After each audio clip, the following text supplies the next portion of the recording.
Good morning, Angela. It's Tuesday, August 23rd, and as you can probably tell by the plethora of blocks behind me, I'm in a hotel, but you already knew that.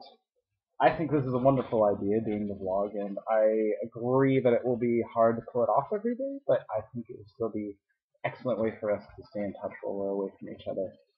So I have some things to comment on about your video, the first of which is the Looking for Alaska movie, which I already knew about, and I I agree that it would make a great movie, and actually, out of all of John Green's books, I think it would be the one best suited to be turned into a movie. I I would definitely see it. You probably already knew that, and I believe that Paper Towns also had its movie rights purchased, but nothing has come of that either. So that's cool. As for your next book, I think 13 Little Blue Envelopes is an excellent idea, and I would love to read it after you if you think I would like it. Um, I would also highly recommend Speaker for the Dead, which is a sequel to Blair. It's the one after Ender's Game.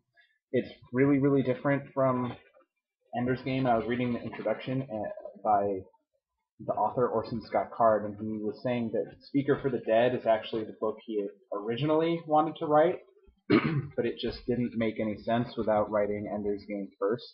Like having an epilogue that would contain all of Ender's Game just wouldn't make sense because it's way too much to put into a book. But Speaker for the Dead is meant to stand entirely on its own, and it's not nearly as horrifying and gruesome as uh, Ender's Game is at all.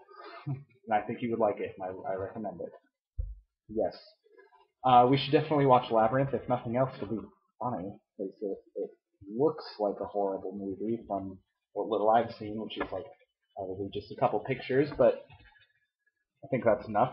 So yeah, we should watch that sometime, because if all else fails, we can just laugh how stupid the movie is and how stupid my ex-girlfriend is.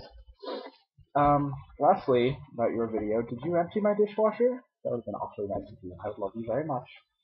I would still love you very much even if you didn't, though. I feel like there's all this pressure. Okay?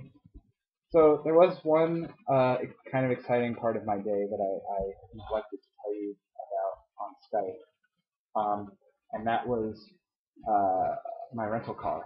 And someone else is using the company Jeep this week, so one of the HR ladies had to drive me to the Enterprise place so that we could get it. And I'm in a 2011 Ford Fusion, and it's a really nice car, and I fit in it really well, and it's really, really new. And when I got it and turned it on, the gas thing was almost empty, and the little light up thing said 8 miles to empty. So I had to get gas on the way to dinner, and HR lady knew this, so she gave me $40 in cash to pay for gas because they would just reimburse me anyway. I was like, all right, cool. So I pull in, and in New Jersey, the gas is all self-serve. It's required by law. Someone has to pump your gas for you, and so the guy did that, and I was like, oh yeah, just fill it up.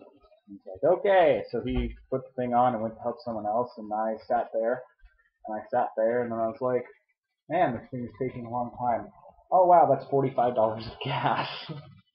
So I had to pay for a little bit of it myself, but I'm gonna get reimbursed for that $6 or whatever it was.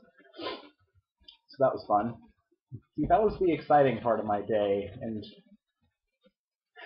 I miss you, and that makes me miss you. Actually, dinner was really nice too. I told you Nick took me to this pub place with really, really good burgers. You would have loved it. I got one that had uh, caramelized onions in Guinness and Vermont white cheddar cheese, and all the burgers came with homemade chips. And you know how I love homemade chips. And they were really, really good. And they weren't greasy like a lot of places homemade chips are. They were nice and dry and crispy and awesome. So dinner was really good, and I paid because Nick picked me up from the airport yesterday, so I kind of owed him that. And then I drove back to the hotel, and that's where I've been.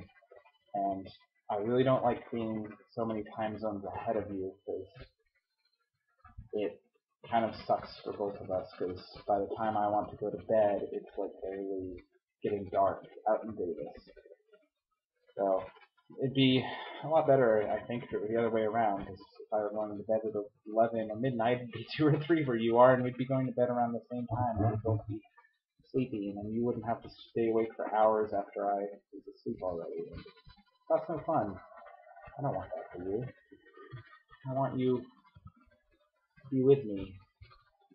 And if we can't be together physically, then I wish at least we could be together in time. I love you.